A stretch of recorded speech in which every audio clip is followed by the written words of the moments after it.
lugar. May ghost project? Wala po. Sigurado ka? Opo, Kaya definitely. ka dahil pag meron kami ma-discover na may ghost project, pakukulong kita rito. Sara Diskaya, huli sa pagsisinungaling.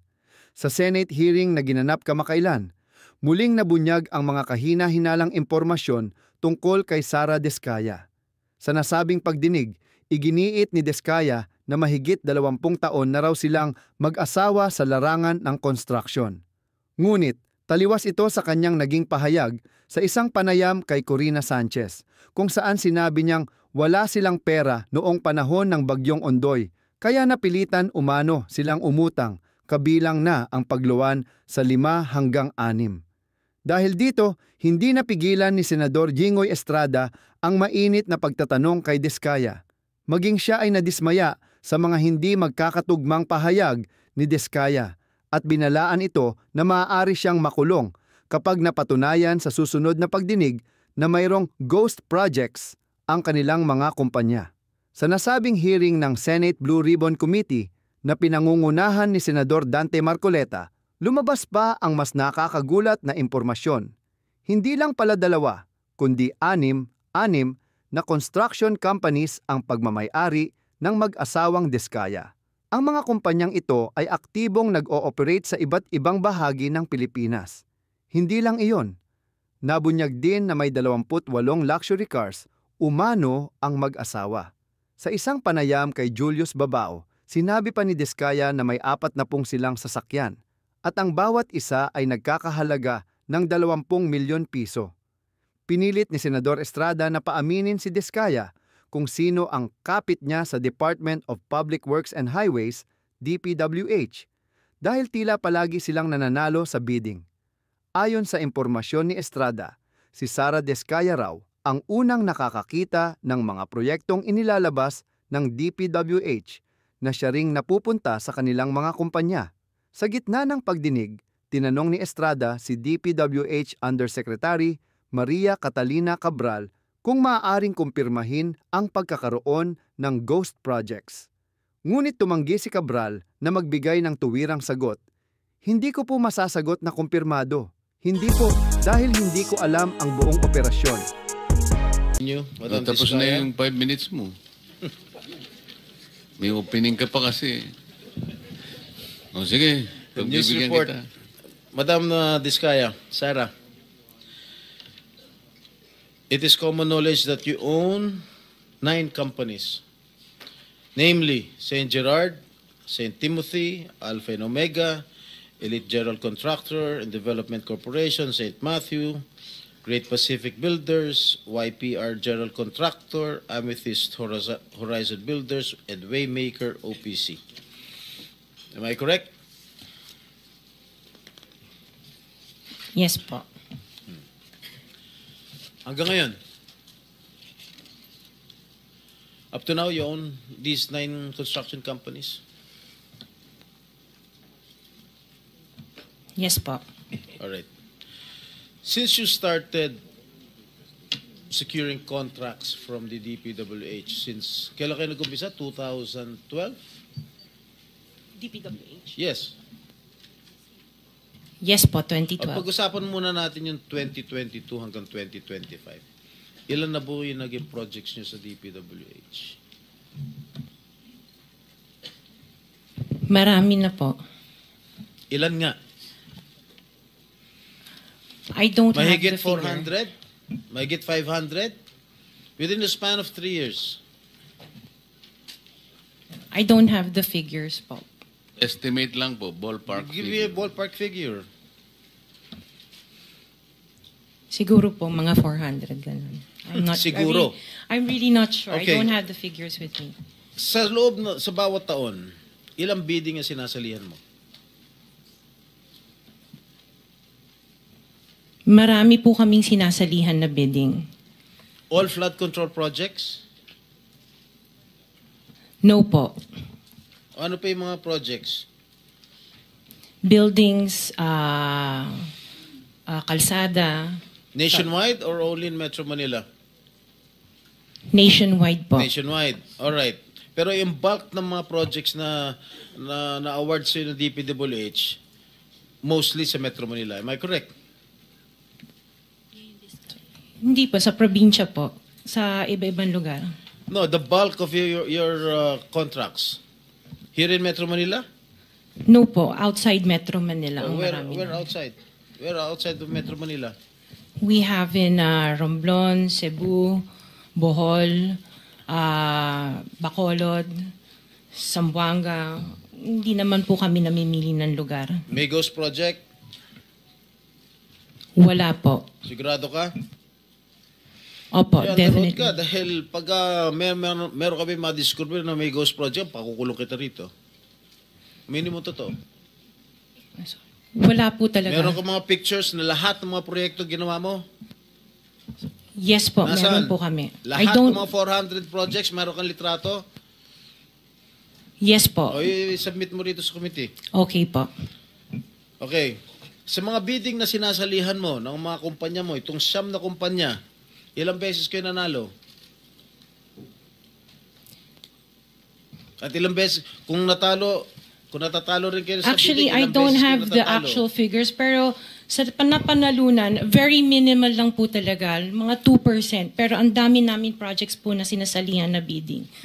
So, sa loob ng isang taon, pag nagbibidding isang kumpanya mo, halimbawa itong ano ba yun? Yung Alpha Phi Omega, ilang beses kayo nagbid sa isang taon at ilang beses kayo nanalo? Madami po kaming sinasali. I really don't have the figures right now, but I if you can... come here, you have to come here prepared. Yes You po. do not come here unprepared. Alam mo na, tatanungin ka eh. Ikaw sikat na contractor, papa-interview ka. Oh. You have to come here prepared.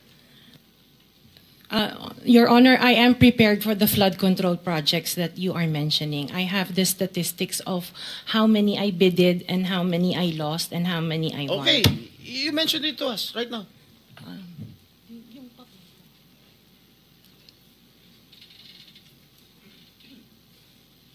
You are asking her to relate the 400.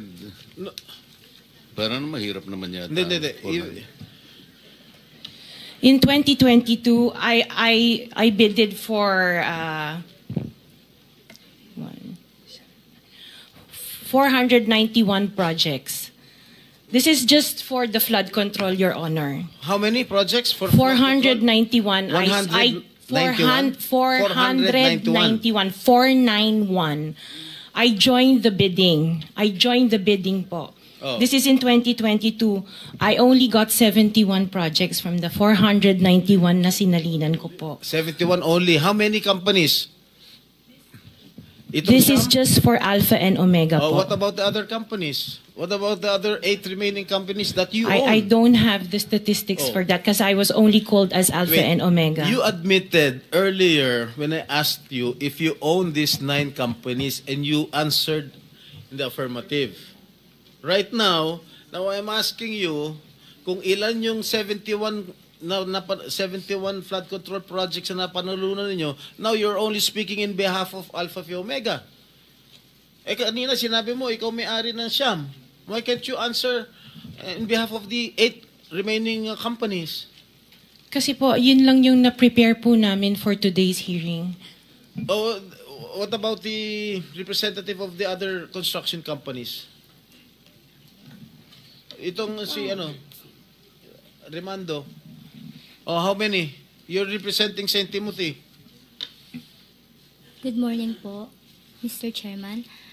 For St. Timothy Construction po, we have 145 projects. Flood control projects. Yes, Mr. Chair. Since 2022. up to the present, as we speak, 122. 145. Excuse me? 145, Mr. Napanalunan, ang na-award sa inyo 145 flood control projects. Chair. Napanalunan nyo yan. Yes, Mr. Chair. So, all in all, dun sa 8 companies, ilan? Dun sa 9 companies, hindi nyo alam? Out of the 400, maybe, who can answer my question from the DPWH? Maybe they have the records there.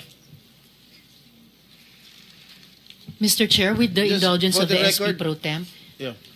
Yes, Senator Risa. kaugnay nung pagtatanong ni SP Pro Temp sa ngayon, gusto kong makapag-flash ng screenshot po nung siyam na calling cards, nung siyam na kumpanyang iyon. Calling card po ni Mr. Curly Discaya, na asawa po ni Ms. Discaya. So, mag-asawa po, dapat alam po nila in greater detail itong mga kumpanyang ito. Ito po, Mr. Chair, SP Pro Temp. Siyam na calling cards nung siyam na kumpanya, lahat sa pangalan ni Pacifico o Curly Discaya. So, dapat po mas alam po, both ni Ms. Sara Discaya at Ms. Roma Discaya Rimando ang mga detalye na tinatanong ni SP Pro Temp. Salamat, Mr. Chair, Thank you, at SP thank Pro you, Temp. Senator Risa. Okay, for the record, yung may-ari ng St. Gerard Construction, nandun yung pangalan ng asawa mo, Pacifico Discaya. Okay? Doon sa St. Timothy, sino may-ari ng St. Timothy? Ikaw si Rimando, no? Kamag-anak mo si Discaya, correct? Sabi mo, pamangkin mo. Tama? And who is this Maritoni Miligrito, the owner of Elite General Contractor? Who is this? Answer. Pinsan ko po, Mr. Chair. From the left pocket to the right pocket. St. Matthew. Nandito yung asawa mo, Pacifico Discaya. Great Pacific. Oh, ikaw, nandyan ang pangalan mo. Si Sara Rowena Discaya. Kaya hindi mo mapapagkaila eh. YPR General Contractor. Nandito rin ang pangalan mo. Miss Sara, alam mo, huwag ka magsisinungaling ha. Amethyst Horizon. Sino si Amethyst Horizon? Sino si John Brian Eugenio? Who is he? Sagutin mo, Miss Rimando. I didn't know, Mr. Chair. Madam Sara. He's one of our employees. Oh, dami. Waymaker. Sino si Gerald William Discaya? He's my eldest son. Okay. Alpha Phi Omega, yan, asawa mo. So, you confirm, lahat ng siyam na yan, ikaw ang may-ari. Tama? Part owner po. Part owner. Okay. Kaya nyo ba talaga pagsabay-sabayin yung mga construction, mga proyekto ninyo? Paano nyo nagagawa ito? Yes po, we have sufficient employees naman that can carry out and execute the project. Okay, ilan ba yung mga empleyado ninyo?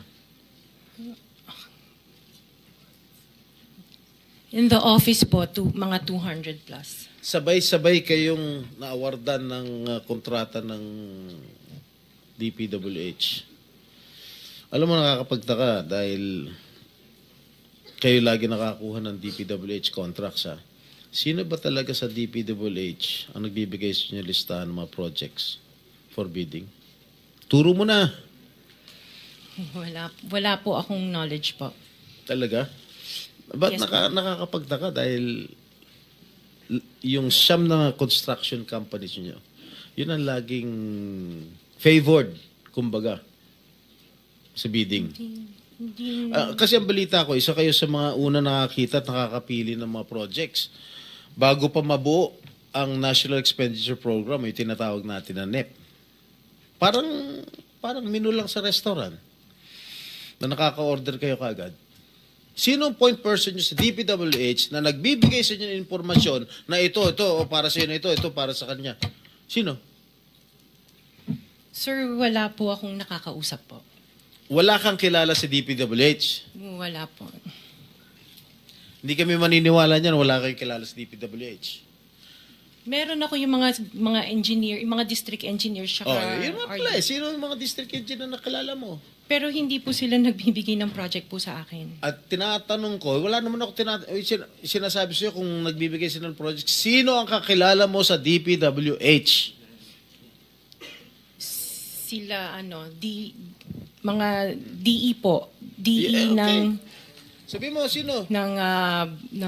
teka sandali. DE ng Laguna, Sino DE nga? ng... Banggitin mo yung pangalan. I can't remember their names kasi I don't transact on Okay, behalf of the DE ng companies. Laguna. Sino pa?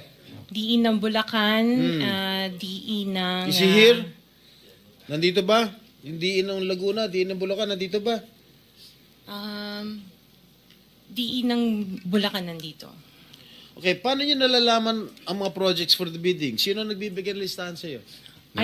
We don't have a list. Naka 6 minutes ka na, erap.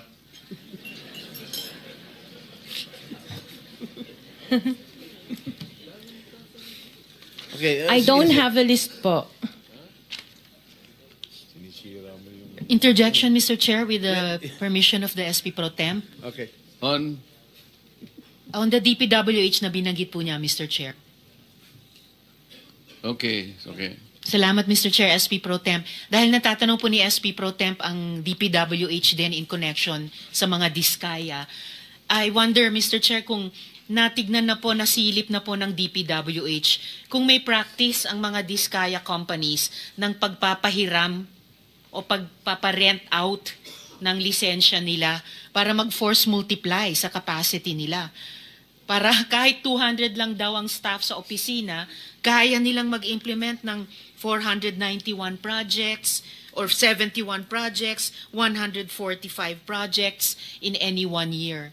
I wonder, Mr. Chair, kung nasilip na po yun ng DPWH. Incidentally, Senator Risa, you are the next interpellator, so you may want to continue with your 5 minutes. Thank you. Will do. Thank you, Mr. Pinatapos Chair. mo na ba ako, Chair? Huh? Okay. One last question, if I may. One last question, Mr. Chair, Senator Risa. Madam Diskaya, saan nyo ba kinukuha yung mga coaching imported, mga luxury cars?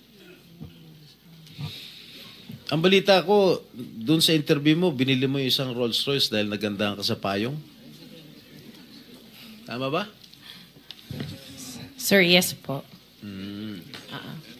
Samantalang, ilan yung luxury cars mo? Nasa 28 po. 28 lang. Ano Yes. ano ito mga ito? Rolls Royce, Ferrari. I don't have a Ferrari. Ano yung mga luxury cars? Lamborghini. No rin. Cadillac. Saan binili? Sagutin mo na. Sa mo binili? Sa dealer po. Sino dealer? Dito, local? Local dealer o sa abroad? Freebell Enterprises tsaka yung isa Auto Art. Dito, sa Pilipinas? Yes po. Hindi ka nag-import? No po. Dito may dealer ng mga Yes po. Rolls Royce. May dealer ng Rolls Royce meron dito. po. Ano pa yung mga ibang luxury cars mo? Yung anong tawag dito, yung Cadillac and the GMC. Cadillac Escalade, ganon? Yes po. Oh. The GMC. Yun lang. Sinong dealer? I mentioned earlier Freebell Enterprises and Auto Sa Art. lahat ng kotse mo, yun ang mga dealers mo? Dalawa lang sila Dalawa po. yung dealers mo. Yes what, po. what other luxury cars do you own? Yung iba dito na, the Maybach. Dito ko Maybach, na binili. Mercedes. Yes po. And then, yung iba, dito na rin yung Range Rover. Bentley. The Bentley dito na rin O, po. paano kayo nagka-interest sa kotse? Saan nyo gagamitin yung 28 kotse na luxury cars? Araw-araw gusto Collection. mong palit ng kotse? No, I have 4 kids that use it all the time for them to Oh, be 4 taken to kids school. lang. O, bigyan mo tig-isa, pero 20, ilan yun? 20 ka mo? 28? 28. Opo. My God. And you bought that from the taxpayers' money? No po. Oh, Hindi po. Huwag na tayo That maglokohan will be- dito. Let's allow our people to decide on that anyway. Just linawin mo yung Senator pangalan. Risa, sorry nagkamali ako. Chairman, just the 2 names of the dealers. Dealer ako ng kotse, kaya ako alam yan eh. Sino yung dalawa? Pinagkukunan mo ng luxury cars? Freebell Enterprises Ha? and Freebell Enterprises Freebell. and yung isa Auto Art. Auto Art. Yes Okay. po. Thank you. Sen Risa, sorry kasi nalagpasan ko si Senator Bato pala. Kung gayon, Mr. Chair, I will wait. Pero kung gayon, Tapos- ma-follow up ko lang ngayon yung naitanong ko kay DPWH. bago po Kasi let me go there. Kasi si Secretary Bonoan just resigned and his resignation was accepted by President. Gusto ka nga naming tanungin, Secretary, total kare-resign mo lang naman kahapon.